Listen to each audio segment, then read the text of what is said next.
Bien, entonces para la prueba de nuestro teorema de hoy, el teorema de la barra transversal, vamos a requerir utilizar el corolario 1, el teorema 7 y el 8, que han sido los últimos que hemos estado probando. De todas maneras, vamos a recordar el enunciado, entonces sí, eh, ya sabemos de qué estamos hablando o en base a qué nos estamos refiriendo cuando citemos estas proposiciones.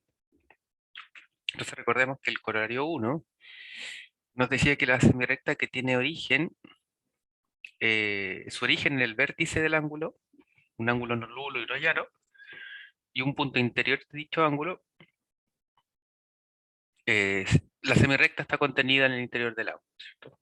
Es el corolario 1, que nosotros habíamos estado confundiendo un poco con el teorema 5 ayer. Bueno, digamos que el corolario 1 sale del teorema 5, ¿cierto? El teorema 7 nos señalaba que dado un ángulo no nulo no llano, los puntos interiores del segmento que unen las semirrectas que definen el ángulo, es decir, el segmento CB, todos los puntos interiores de este segmento están contenidos en el interior del ángulo BAC. Y el teorema 8, el cual probamos el día de ayer, nos decía que dado un ángulo BAC, nuevamente no nulo, no llano, de un punto interior de dicho ángulo, si F es un punto tal que A está entre F y C, entonces los puntos B y F están en el mismo semiplano determinado por la recta AD. Entonces recordemos que la demostración de este teorema, ¿cierto? Nosotros le hicimos de una forma un poco extensa, que dividimos en tres partes, y básicamente las tres partes lo que nos permitían era concluir de que el segmento BF no intersectaba a la recta AD en ningún punto, ¿cierto? Básicamente eso es lo que probamos. Sin embargo, lo que vimos fue, dividimos esta cosa en tres puntos, ¿cierto? El primer punto era ver que A no pertenecía a BF, luego vimos que AD no intersecta a BF y luego vimos que AG, que era la semirrecta opuesta a AD, tampoco intersecta a BF. Esto básicamente, eso es lo que hicimos a pesar de lo extensa que parecía la demostración. Entonces, algunos estuvieron reflexionando acerca de una demostración alternativa.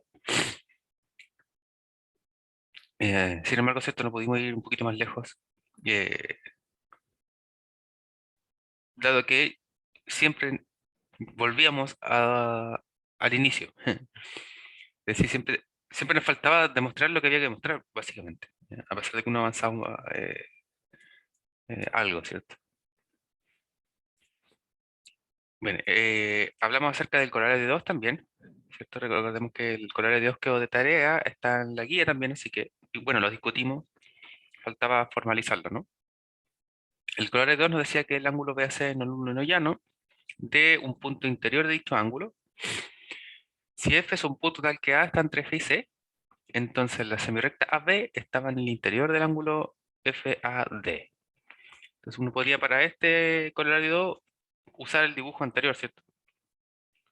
Los puntos, están todos los puntos en el mismo sitio, ¿cierto? Si uno considera F sobre la recta AC de tal manera que A está entre F y C. Y lo que nos pedía entonces era que AB, ¿cierto? AB estaba en el interior del ángulo FAD.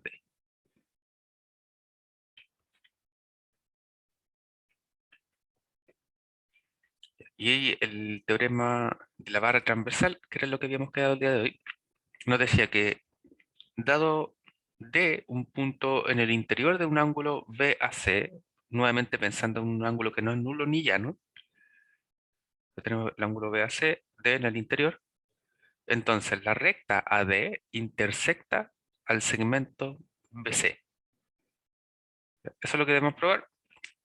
Entonces vamos a llevarlo a la pizarra mientras eh, pensamos, ¿cierto?, en cómo enfrentar este teorema.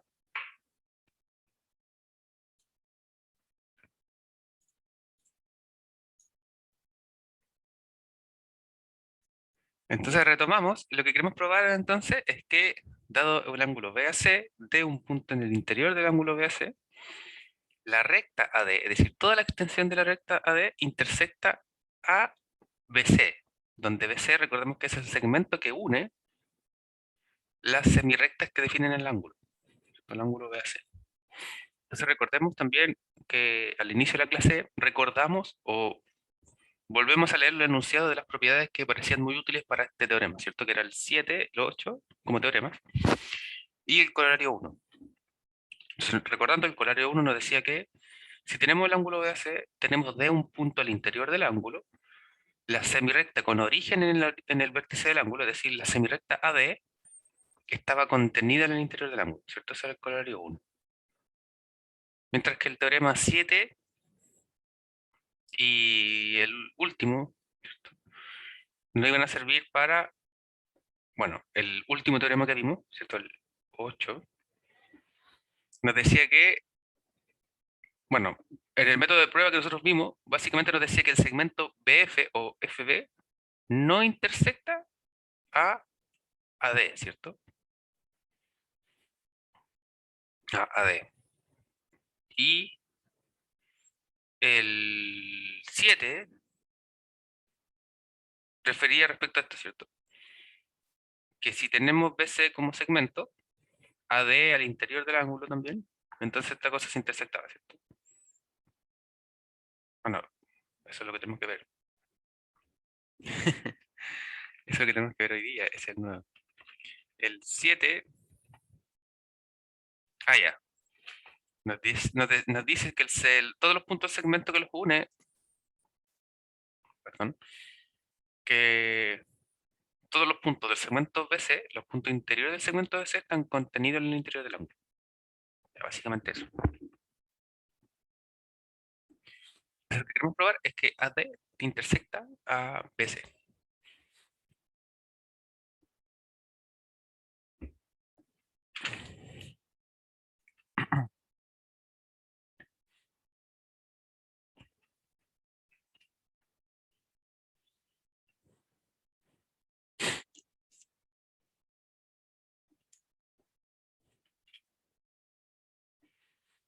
Entonces, nos basamos en este mismo dibujo. Diremos que AG, como semirrecta, es semirrecta opuesta de la semirrecta AD, ¿cierto? AD va hacia acá, AG va hacia acá. Es decir, en otras palabras, A me divide esa recta, ¿cierto? En estos dos conjuntos, disjuntos. O me los particiona, si pensamos como conjunto de puntos, cada semirrecta. Entonces, el punto A, ¿cierto? Me particiona la recta AD en el conjunto o la semirrecta AD y AG, ¿cierto? Cada una de ellas dos opuestas. El teorema 1 va así. El teorema 1, recordemos que nos dice que si se intersectan, ¿cierto? La intersección es un único punto. ¿Ya? Entonces, ¿para qué nos puede servir el teorema? Para saber de que si estas cosas se intersectan, debería ser un único punto, ¿no? Básicamente. ¿Sí, Cristian? Eh, no recuerdo qué teorema de qué demostración, pero me acuerdo que había uno que decía que si se ocupa una recta, por ejemplo, sería AD o AG, que Ujú. dividiría como el plano en dos partes, se podría decir, que uno Sí, contiene B y uno contiene C. Entonces ahí se podría como demostrar que hay un punto de intersección. ¿Podrías decirse así o no? ya, entiendo. B6 y AD. Entonces, voy a rayar arriba, no importa si después lo queremos cambiar, ¿ya? Bueno, para evitar eso, mejor vamos a hacer un dibujo aparte en el caso de que deje demasiado el desastre con mi dibujo. Teorema 9. Voy a llevarme el puro dibujo, ¿vale? Y vamos a ver las posibilidades antes de comenzar a formalizar la demostración. Entonces, pensando en este dibujito, ¿cierto? Bien, Cristina dice entonces que si pensamos en AD como la que me divide el plano, en AD como la recta que mide el plano, voy a ponerla ahí con rojo para que se note que esa es la que estamos ocupando como referencia. El corolario 1 y el teorema 7 en conjunto nos van a servir para algo parecido, ¿no? Por eso era que estamos pensando, o al principio recordamos eso. Entonces, según lo que nos dice Cristina, y tiene la razón, arriba todo el semiplano de arriba, ¿cierto? Podemos llamarlo semiplano de borde AD. Y no sé si ustedes lo ven bien con amarillo. Voy a ponerle otro un verde, supongo. AD, tales que contienen a algún punto que está acá arriba, ¿cierto? Y el semiplano de abajo, entonces, sería AD, tales que contienen a algún punto abajo. Bueno, si pensamos en que AB y C, prácticamente no habría nada que probar, ¿cierto?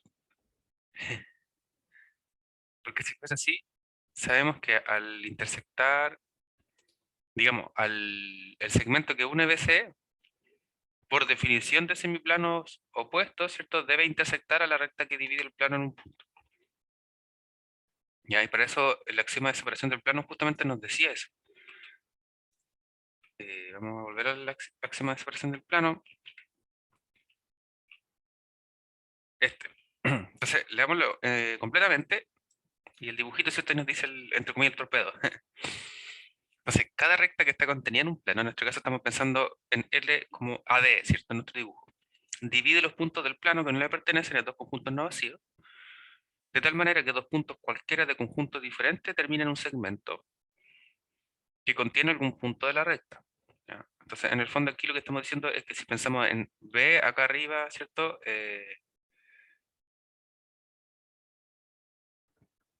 ¿Y cuál era el otro punto que dijimos? C, ¿cierto? Acá abajo. Entonces, si un segmento que me une BC debe intersectar sí o sí a la recta que dividió el plano, en este caso AD. Mientras que dos puntos arbitrarios tomados en el mismo conjunto no intersectan a la recta, ¿cierto? Entonces eso es por definición. Por lo tanto, si encontramos eso, como que se prueba de forma inmediata, básicamente.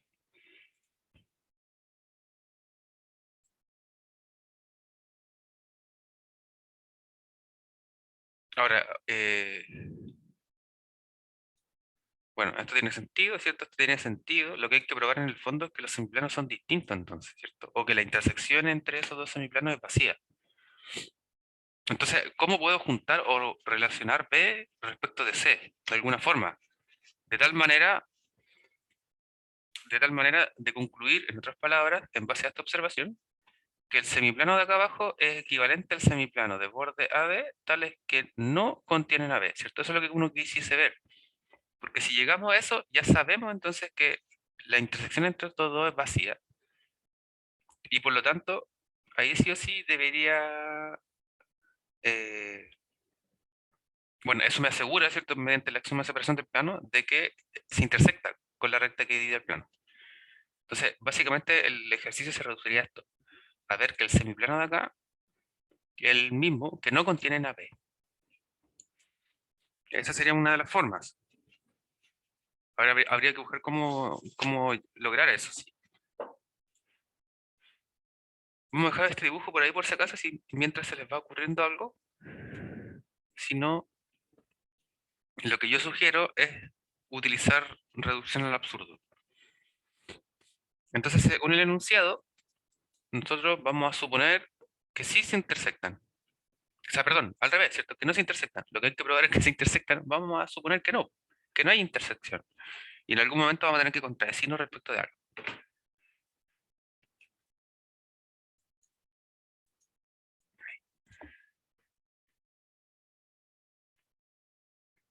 Entonces, igual quedo atento, ¿cierto? A las sugerencias que me acaban de hacer, a ver si pueden ir avanzando mientras desarrollamos esta demostración y quizás podemos encontrar una alternativa y a veces más corta, ¿no? No siempre se da, ¿cierto? Bueno, no sé por qué escribí con rojo la primera parte, así que espero que no sea extraño eso. Podemos continuar con azulito. Entonces, por razonamiento o por reducción, ¿cierto? Al absurdo.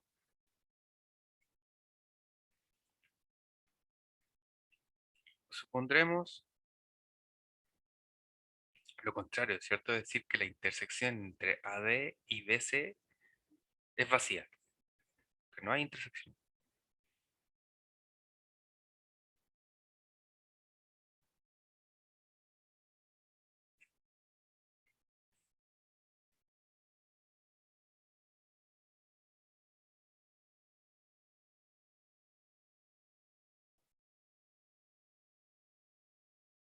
Aquí yo tengo una observación que hacerles primero. Me parece que tengo un error de tipografía ahí, que eso debería ser semirecta AD. Vamos a ver si se puede probar para la recta. Aunque claro, ¿cierto? Si cumple para la semirecta, con mayor razón para la recta. Eso es cierto. Porque la semirecta AD está contenida en la recta AD, ¿cierto? Recordemos que la recta AD es toda la extensión, incluye la semirecta opuesta.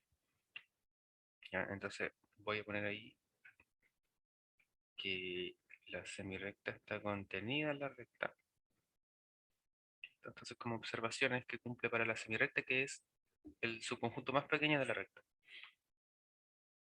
Entonces, por razonamiento al absurdo, vamos a suponer de que la intersección entre la semirecta D y el segmento BC es vacía. Suponemos lo contrario a lo que nos dicen, ¿cierto? Bueno, por el teorema 7 y el corolario 1, juntos, solamente recordemos que esto nos dice que la semirrecta D está en el interior de acá. El teorema 7 nos dice que todos los puntos interiores del segmento BC están en el interior del ángulo. Entonces, acá está todo en el interior del ángulo, ¿cierto? La semirrecta D está en el interior del ángulo. BC, el interior del segmento BC está en el interior del ángulo. Por lo tanto, la semirrecta opuesta a AD no puede estar contenida acá, ¿cierto? Entonces, en otras palabras, eso nos permite decir que la semirrecta opuesta a AD, intersectada a BC, también es pasiva. No hay forma de que tengan un punto en común, ¿cierto? Así, entonces como tenemos que AD intersectado a BC es vacío, la semirrecta opuesta también intersectado a BC es vacío, claramente A no está en BC, vamos a añadir eso, ¿cierto? Y A no está en BC. Ahora, ¿qué es lo que nos permite asegurar que el punto A no está en el segmento BC? Que el ángulo, ¿cierto? BAC es no nulo, ¿no? Si fuese nulo, ¿cierto? Esto estaría aquí arribita, podrían ser todo un puro punto.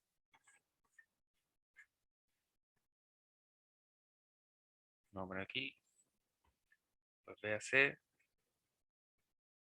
es no nulo.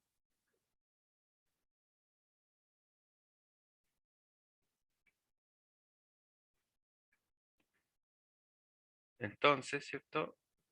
La unión entre AD, AG y A, que sería la recta AD, que coincide con la recta AG, ¿cierto? Entonces esta recta, intersectado el segmento BC, también es vacío.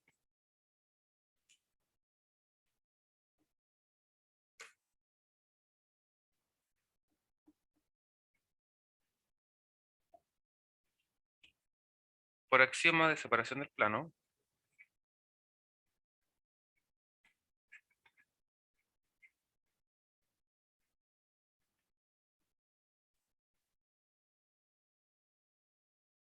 tenemos que B y C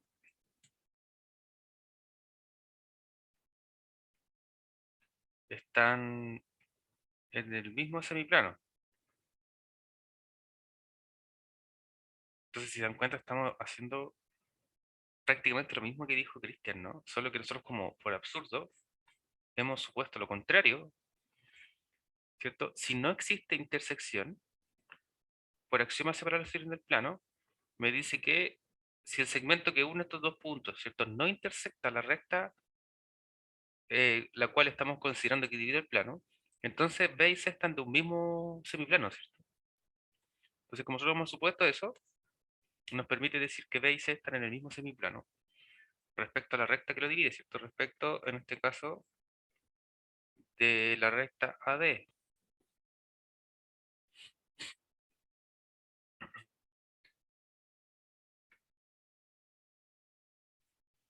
Además, tenemos que el punto F está en la recta AC, ¿cierto?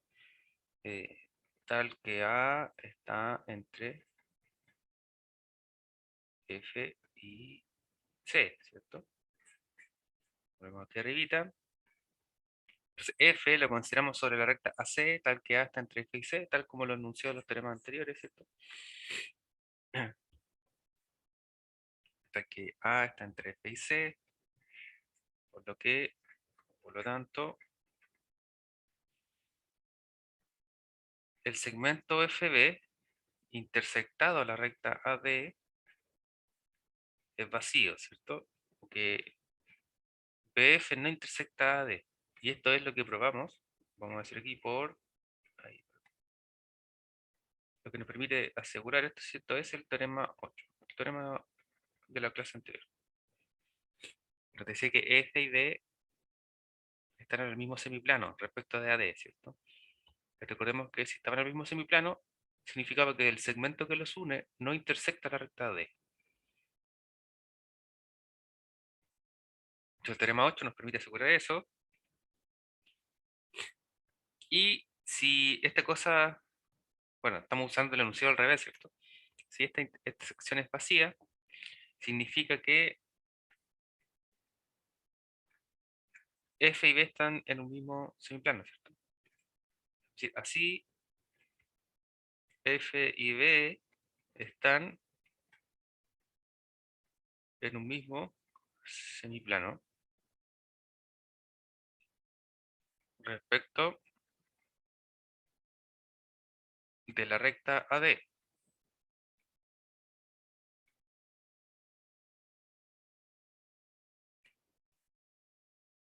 Y entonces aquí alejamos un poquito de lo que hemos escrito y observamos todo lo que nos puede servir. Entonces aquí tenemos, ¿cierto?, que F y B están en un mismo semiplano respecto a D. Pero antes ya habíamos concluido algo muy parecido, ¿no? Aquí arriba, acá, ¿no? Habíamos dicho que por extrema separación del plano, y por la reducción al absurdo, ¿cierto? Por lo que supusimos nosotros, B y C también estaban en un mismo semiplano respecto a D.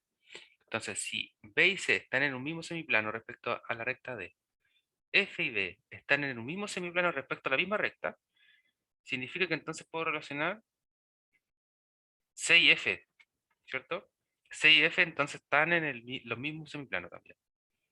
Entonces, ahí, ojo, ¿cierto? Cristian tenía una intuición bastante buena. Eso era lo que había que probar, pero no sabíamos cómo probarlo. Bueno, por reducción al absurdo, salía que iban a estar en los mismos semiplanos, ¿no?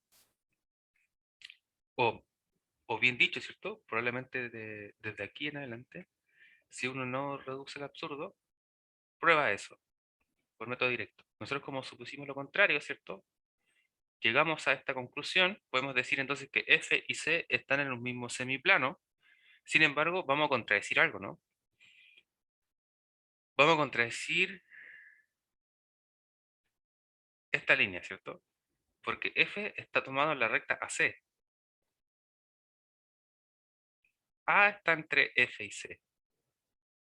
Entonces, si A está entre F y C, significa que una recta que pasa por A me divide, ¿cierto?, el plano en este punto, en estos dos puntos. Por lo tanto, F y C no pueden estar en el mismo semiplano, ¿cierto? Porque A está entre ellos.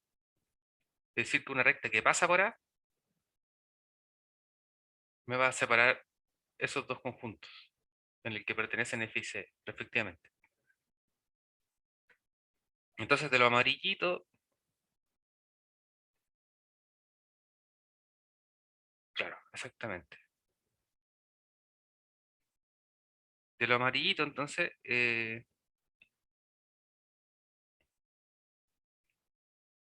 entonces esa cosa sucede. Bueno, ahí está la contradicción, ¿cierto? Como bien dice Cristian, pues A está entre F y C, ¿cierto? Entonces ahí está nuestra contradicción.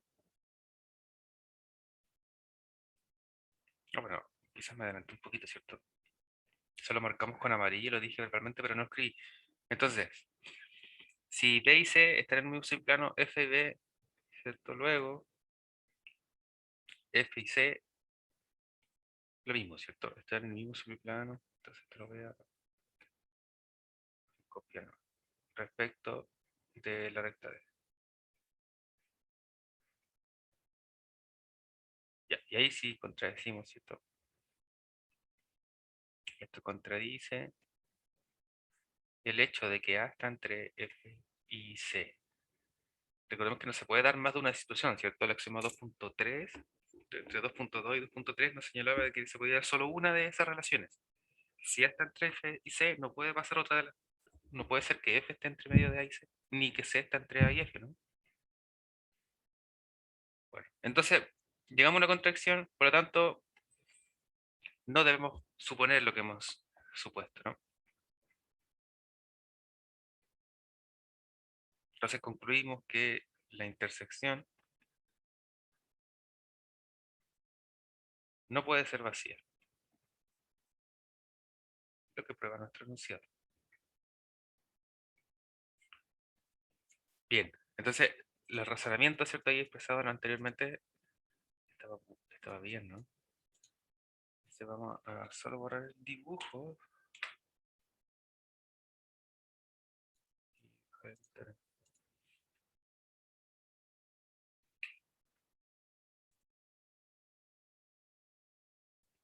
Ya, bien. Entonces con esto concluimos el segundo grupo de axiomas de orden. Antes de pasar a los axiomas de congruencia, que son más extensos, más entretenidos, ¿cierto? Porque ya sabemos que en congruencia en algún momento van a venir las definiciones de figuras, de triángulos, congruencia entre ángulos, ¿cierto? Por los axiomas de lado a ángulo y todas esas cosas que vamos a probar, obviamente, antes de empezar a ejercitar. Pero ahí ven los ejercicios de ese tipo, ¿cierto? Y que generalmente a veces son más entretenidos encontrar relaciones de congruencia entre figuras tales como triángulos y algunos cuadriláteros. Sin embargo, recordemos que cuadrilátero está más adelante, ¿no? En polígonos y poligonales. Por lo tanto, vamos a centrar en las relaciones de congruencia. Sin embargo, el resto del clase de hoy, como dijimos, íbamos a ver los ejercicios. Entonces, vamos nuevamente, ¿cierto? Recuerden que este material siempre está disponible en el Classroom al término de la clase, más o menos al mismo tiempo que yo les envío la grabación. En el Classroom le actualizo el PDF con lo que hemos escrito en la pizarra. Y este también, ¿cierto? Y la presentación en la cual vamos al día de hoy. Eh, bueno, no voy a preguntar si pudieron escribir de otra forma el teorema, porque básicamente lo que habían sugerido era en otro orden, simplemente, ¿cierto? O quizás de otra forma expresado, pero era la misma idea, ¿no? Intuitivamente hablando, la forma de mostrarlo era lo mismo, solo que o ibas directo o ibas por absurdo. Muy bien. Bueno, entonces recordando además que la fecha del primer quiz es el próximo jueves 9, justamente queda una semana, y que ayer se adjuntó en el Classroom también la primera guía de ejercicios. Recordemos que esta guía consta de 3 ejercicios, que muchos de ellos ya han quedado de tarea en los contenidos, entonces hemos discutido cómo resolverlos o cómo escribir cierto enunciado, cómo enfrentarlos, en el caso de que no lo hayan hecho, es decir, de escribir un poquito, cosa que más o menos es razonable. Entonces, en ese sentido, la recomendación es que vuelva a ver las clases. Eh, por ejemplo, hablamos cómo poder ver este tipo de ejercicio. Esto ya está más o menos clara la idea. También que la recta también es convexa, que el segmento y la recta tienen infinitos puntos. El corolario 2 y el teorema 6 también lo hemos discutido, una vez lo hemos enunciado. Hasta el dibujo en algunos de esos casos hemos hecho, sin embargo no hemos solo concluido las demostraciones, ¿cierto? Y entonces ahí queda el otro resto de ejercicios para poder ver. Entonces ahora los o las escucho. Bien. Sí. Entonces respecto a los ejercicios de la guía, seleccionando uno más o menos al azar, el 2 nos dice que si el punto C está entre A y B, todos los puntos del segmento AC están contenidos en el segmento AB. Entonces, generalmente, cuando uno lo relee, ¿cierto? Está un poco perdido el dibujo, a pesar de que uno se basa en el dibujo, pero bueno, sí, si se basa en el dibujo, ¿cierto? El dibujo nos dice, ah, sí tiene mucho sentido. O a veces el dibujo nos dice, no tiene tanto sentido simplemente el enunciado, por lo tanto, se nota que vamos a tener que construir cosas, ¿cierto? Para que esto tenga sentido. Bueno, en este caso, consideramos 3 puntos, ¿cierto? Tenemos una recta y nos dice que C está entre A y B. Recordemos que si C está entre A y B, por axioma 2.1 nos dice que entonces A, B y C son 3 puntos que pertenecen a una misma recta y 3 puntos distintos, ¿cierto? Bueno, C está entre A y B. Recordemos que también el axioma de los axiomas de orden, los primeros axiomas de orden nos dicen que si C está entre A y B, es lo mismo que C está entre B y A, ¿cierto? Así se dice, C está entre A y B, asimismo, C está entre B y A. Bueno, eso es indiferente para el caso. Eso ocurre entonces, básicamente. Entonces lo que nos dicen es que todos los puntos de AC están contenidos en AB. Entonces básicamente lo que hay que probar es que el segmento AC es un subconjunto, ¿cierto?, del segmento AB. Vamos a ir por demostrar, ¿ya? Abreviándolo como P.D, por demostrar. O simplemente uno lo escribe, ¿no? Ya, entonces lo queremos ver. Es decir, que todo eso está contenido en el segmento AB. Vamos a ver los axiomas que nos sirven. Entonces, los axiomas de orden, bueno, es el que les señalaba recién. Acá hay uno que va a ser la clave, que es, si no me equivoco, el 5. Si no me equivoco, va a ser el 5 la clave de esto. Añadimos un punto. ¿Ya? Vamos a tener que añadir un punto sobre uno de estos segmentos y darse cuenta que este punto también está en el segmento más grande. Entonces, por ejemplo, el axioma 2.5 nos decía que si X está entre D y C, D está entre A y C, entonces X está entre A y C. Entonces vamos a ir marcando esta cosa para entender bien el enunciado. Cuando lo enunciamos, le señalaba, ¿y qué pasa si uno cambia X por otro punto, cierto? O si permuta, por ejemplo, los A, los cambio donde estaban los X los pongo donde estaban A. ¿Se cumple todavía? Bueno, obviamente sí, ¿cierto? Sin embargo, la relación del dibujito va a cambiar un poco, pero se sigue cumpliendo. Entonces, el enunciado nuevamente, tenemos relacionando dos relaciones de estar entre, ¿cierto? Dos relaciones de estar entre, en la cual hay 4 puntos o 2 puntos vinculados. En este caso son D y C, que se repiten en ambas relaciones. Entonces, tenemos que X está entre D y C, es decir, tenemos X dentro o entre 2 puntos. Tenemos D, que es otro punto distinto de los primeros, pero sí está relacionado con X, ¿cierto? D está entre A y C. Entonces, D nuevamente lo estoy relacionando con C, el otro punto que está más lejano, para referirme a algo, ¿no? Y lo que nos asegura entonces es que X está entre A y C. Entonces, X está entre los 2 puntos más lejanos, simplemente. Bueno, entonces, ¿para qué nos va a servir esto? A nosotros nos falta un punto aquí, ¿cierto? Entonces vamos a decir, aquí, dentro del segmento AC, vamos a fijar un punto cualquiera. Para ponerle X o ponerle D, ¿ya? Aunque podríamos precisamente llamarlo X, da lo mismo. Si decimos que D es un punto que está en el segmento AC, es decir, puede ser A, puede ser C, o puede estar en el interior del segmento AC. Si D, si lo pensamos acá como conjunto, si D es un punto que está en el interior del segmento, para ver que está contenido en AB, uno debería implicar que entonces también está contenido en AB, ¿cierto? Si probamos eso, justamente eso, probamos eso, básicamente, ¿no? Pensando en subconjuntos, ¿cierto? Recordemos que un subconjunto de algo quiere decir que un elemento de AC es un elemento de AB. Si probamos que todo elemento de AC es un elemento de AB, significa que es un subconjunto. Entonces lo que hacemos básicamente es decir, sea un punto en este segmento AC, un punto arbitrario, ¿no? Puede estar no precisamente al medio, puede estar en cualquier lugar. Cuando decimos que es solo un punto que pertenece al segmento, no estamos diciendo que D está entre A y C, ¿cierto? Si D pertenece a AC, recordemos que por definición el segmento AC está constituido por los puntos extremos, es decir, por A y C como puntos, unión todos los puntos que están entre ellos, ¿cierto? Entre A y C. Así que D precisamente sí puede ser A o puede ser C, ¿cierto? Hay que tener ojo con esa cosa. Bueno, si D es A, claramente está contenido acá, ¿cierto? Ya, para eso no hay como un problema en realidad.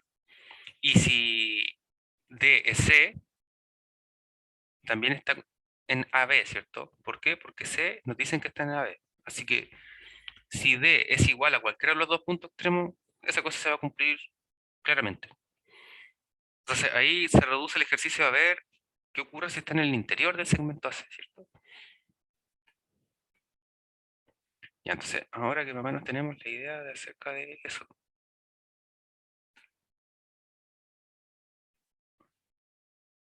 vamos a escribirlo un poquito más ordenado. Igual el escribirlo en verde, ¿cierto? Entonces vamos a decir, queremos ver o queremos probar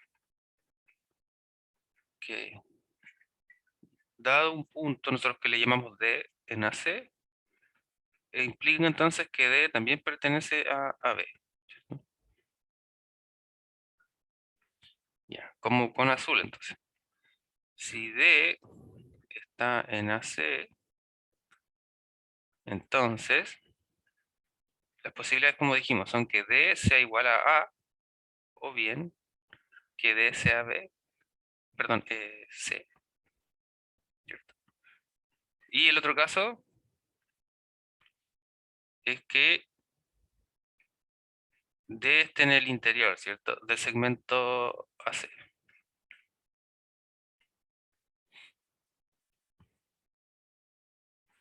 Ya, entonces por enunciado nos dicen que C está entre A y B. Entonces esto no podría ocurrir, ¿cierto? Sí. Ya, si D es A, entonces si D, perdón, si D es igual a A, o bien si D es igual a C, ¿cierto? Entonces D está contenido en AB inmediatamente, ¿cierto? Por la hipótesis. Si D es A es un punto extremo del segmento AB, por lo tanto obviamente está en AB. Ahora, si D es C, por hipótesis, C está entre A y B, por lo tanto es un punto interior del segmento D, ¿cierto? Entonces sí o sí está en AB. Ya, entonces, si pasa eso, claramente ocurre el enunciado. Ahora lo que hay que ver es si D está en el interior del segmento AB, ¿cierto? Perdón, AC. Si está en el interior de AC, significa básicamente que D está entre A y C, ¿no? Entonces D está entre A y C. Entonces tenemos D entre A y C. Podemos observar que por enunciado, por hipótesis, nos dicen que C está entre A y B. Por hipótesis, C está entre A y B. Y aquí ya podemos relacionar entonces nuestro axioma 2.5. ¿Cuáles son las cosas que nos relacionamos? Nuestro D está entre A y C. C, que era un punto de acá extremo, está entre A y B, ¿cierto? Entonces estamos repitiendo A y tenemos el A y el C, que son los que estamos relacionando de esta forma con D y con B. Por lo tanto, el axioma 2.5, si eso ocurre, coma, ¿cierto? Coma, por hipótesis eso, entonces el axioma 2.5 nos permite, o nos permite asegurar que, entonces, ¿cuál es la relación que podemos concluir? Voy a mirar de acá nuevamente, pensando en nuestro dibujo, ¿cierto? Pensando en nuestro dibujo, tenemos A, Vamos a cambiar las letras. Aquí tenemos B, este es C, ¿cierto? Y este es D. Entonces cambiamos B por C.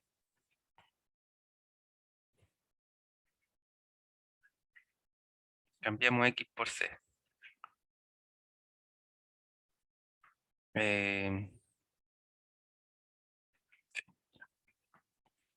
entonces, tenemos que D está entre A y B. Ah, bueno, acá están al revés, ¿cierto? D está entre A y B. En nuestro caso, D está entre A y C, ¿cierto? Entre A y C. D está entre A y C. Ah, ya no, sí, está al revés. Es lo mismo en realidad. Solo que están cambiados estos con este, ¿cierto? D está entre A y C. eh, C entre B y D. Entonces C está entre A y C.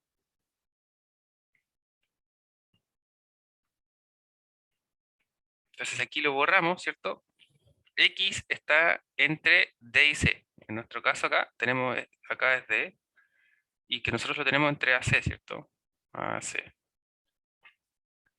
Si pensamos en el mismo dibujo. Acá es B, ¿no? Y sabemos que C está entre A y B. Entonces este es C entre A y B. Y acá tenemos que D está entre A y C. Entonces, ¿qué es lo que nos permite decir? Que entonces D está entre A y entre B y A, ¿cierto? O entre A y B. Justamente lo que nosotros queremos ver. Entonces nos permite asegurar que D ya está entre A y B. Entonces este axioma nos dice que A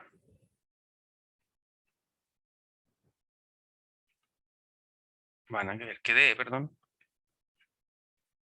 está entre A y B. Si D está entre A y B, entonces ¿qué era lo que nos decía el axioma? De 2.1, que los tres puntos son distintos, si son colineales y todo eso. Si está entre A y B, significa que D está en el interior, ¿cierto? De AB. Si D está en el interior de AB, concluimos entonces eso, ¿cierto? Entonces luego tenemos que AC está contenido en AB. Entonces para cualquier punto que esté en el interior de AC, va a estar en el interior de AB. Y si D es A, los segmentos básicamente son el mismo, ¿no? Perdón, si está en C, ¿cierto? Si D es igual a C, nos daríamos inmediatamente la contención, ¿cierto? De que está en el segmento, como ya lo dijimos acá. Entonces, el caso que falta ver simplemente era que estuviesen entre medio de los dos. Entre medio de los dos puntos extremos del segmento.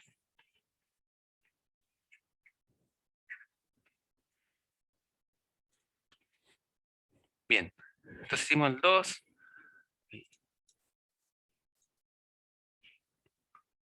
Podemos marcar aquí también, ¿cierto? Bueno, ya se también está hecho. Bueno, el 3 y el 4 son muy parecidos, ¿cierto? Lo que cambia es eh, el enunciado. Algunos está en su forma negada, otros cambian la relación entre los puntos, ya, pero se van a hacer de una forma más o menos similar al 2. Así que eso lo vamos a dejar ahí.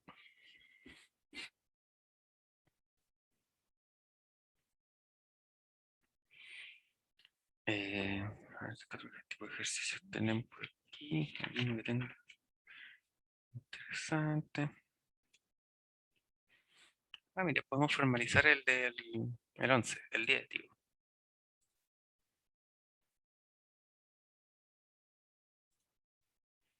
Y podemos probar ambos a la vez, de hecho. Si queremos probar que un segmento y una recta tienen un número infinito de puntos, basta ver que, supongamos si uno piensa en el segmento AB, que entre A y B hay infinitos puntos.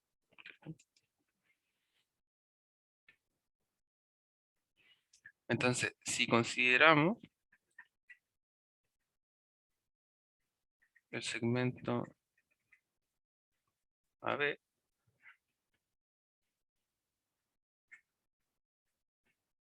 Basta considerar. Y de hecho aquí vamos a ser más precisos en decir que vamos a considerar un segmento que está contenido en la recta AB, ¿cierto? Entonces, si consideramos un segmento AB,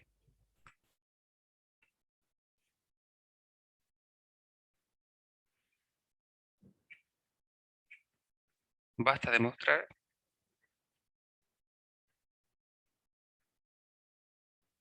que existen infinitos puntos entre ellos, ¿cierto? Entre los extremos que sería entre A y B. Y entonces, si vemos que existen infinitos puntos entre A y B, estamos viendo básicamente que existen infinitos puntos en el interior del segmento AB, y como el segmento subconjunto de la recta también son infinitos puntos, ¿cierto? Por extensión.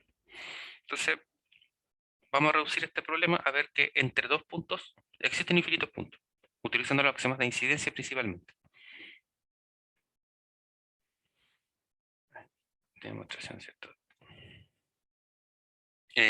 Bueno, esta vez vamos a tratar de hacer un poquito ordenadito. Vamos a decir, primer paso. El primer paso es considerar, bueno, antes del primer paso vamos a considerar A y B puntos distintos, ¿cierto?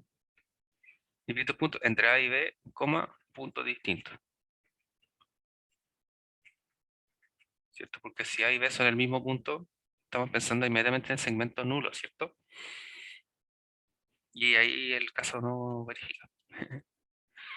Y entonces, si A y B son puntos distintos,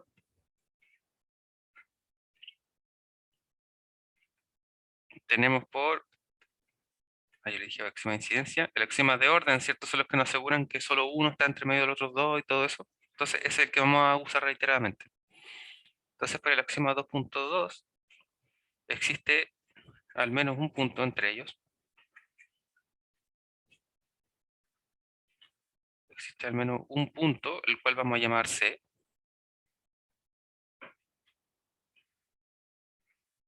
que está en este segmento AB, o en la recta, ¿cierto? AB. De tal forma que este punto C está entre ellos, ¿cierto? Está entre A y B.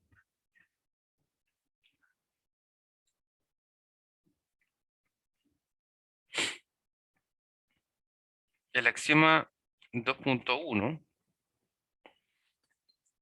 nos aseguraba que entonces si C está entre A y B, los puntos son distintos y colineales, ¿cierto? Entonces los puntos A, B y C, vamos a colocar A, B, C nomás como coma, pertenecen a la misma recta, ¿cierto? A, B, y son distintos. Recordemos que aquí dice que son colineales, ¿cierto? Que sean colineales significaba que pertenecen a una misma recta. Entonces, A, B y C son colineales. Están en la misma recta. Bien. Ya, sabemos que ocurre eso. Ay, perdón. 3.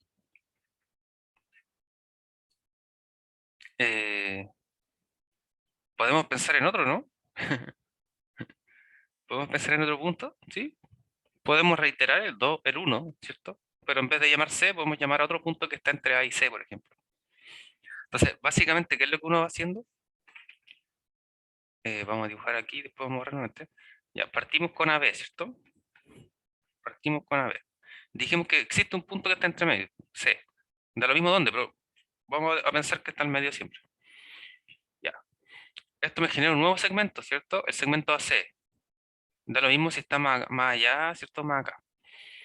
Luego puedo, por el mismo axioma 2.1, entre dos puntos existe uno, ¿cierto? Un otro. Entonces, aquí vamos a fijar otro punto, por ejemplo, D. Y nuevamente, el axioma 2.1 nos asegura que si D está entre A y C, entonces todos los tres son distintos y pertenecen a la misma recta. Y como A y C ya pertenecen a la recta B, es la misma, ¿cierto? Luego, reiteradamente, voy a decir que puede existir otro punto aquí, ¿cierto? A, B, C, D, vamos a decir E, y que ocurre la misma cosa. A, D y E son colineales, es decir, pertenecen a una misma recta y son distintos. Como A y D ya pertenecen a la recta AB, las rectas son coincidentes, por lo tanto, E también pertenece a AB. Nuevamente reitero, ¿cierto? Ahora busco otro punto ahí. Cada vez buscamos un punto de mantenimiento. Entonces, inductivamente se sigue que tenemos infinitos puntos, ¿cierto? E inductivamente cuando estamos reiterando el mismo paso, ¿cierto? De la misma forma, ante eso. Bien, entonces por axioma 2.2 existe, vamos a decir, un x sub 1 en AB, tal que x1 está entre A y C.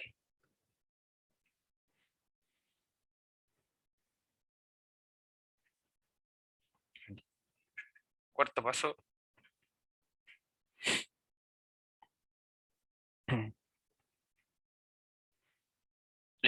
Por axioma 2.5, para asegurarnos entonces que esto está en la misma recta, ¿no? El axioma 2.5, el mismo que usamos recién, como x está entre A y C, mientras que C está entre A y B, entonces x1 también está entre A y B, ¿cierto? Entonces el axioma 2.5, por axioma 2.5 se tiene que es x1, ¿cierto? Está entre A y B. En otras palabras, ¿cierto? X1 pertenece a B también, como segmento. De hecho, al interior, ¿cierto? Del segmento, con mayor razón al segmento. Si queremos ser más precisos, podemos colocar que está en el interior del segmento B, que es un subconjunto, ¿cierto? De AB. Bien. Eh, y aquí reiteramos, ¿cierto? Voy a colocar nuevamente 3 puntitos. Entonces, el quinto paso sería repetir lo anterior, pero con otro punto distinto, ¿cierto? Por axioma 2.2, y a la vez vamos a decir por 2.1, ¿cierto? Para no repetir lo mismo. En conjunto nos dice que existe otros puntos, vamos a llamar x sub 2, que está en AB, de tal manera que x2 está entre B y C, ¿cierto? Ahora vamos a decir que está en el otro lado del dibujito, voy a borrar el dibujo, pero eso da más o menos lo mismo. Sexto paso, nuevamente el axioma 2.5 nos dice, ¿cierto? Que este punto nuevo está entre A y B también.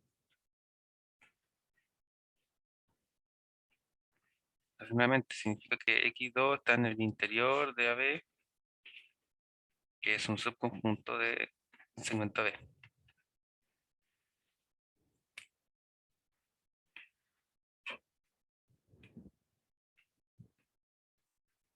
7.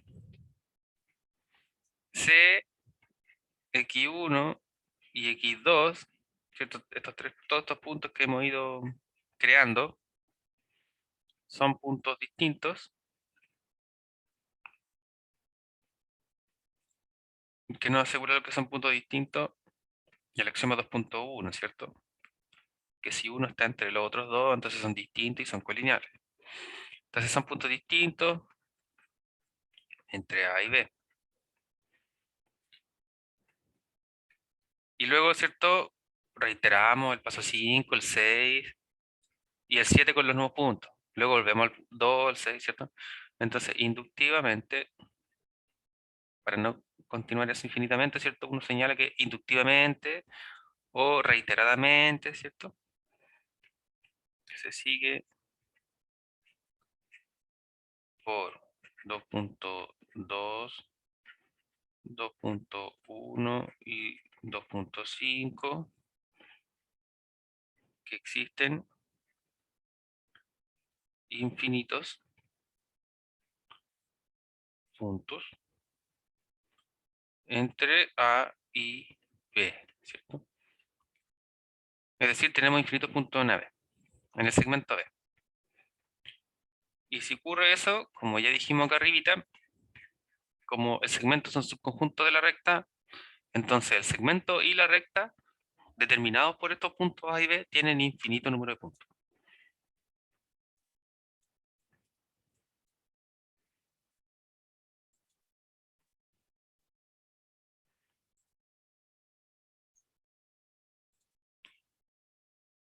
Bien.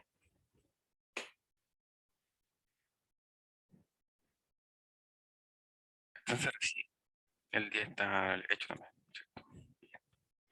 Bueno, chicos, entonces vamos a quedar hasta aquí, excepto si tienen una última duda. Si no, nuevamente, entonces, el llamado, ¿cierto? Es desarrollar tu ejercicio, trabajarlo durante estos días, durante el fin de semana, ¿cierto? No esperar hasta el miércoles para estudiar para el quiz.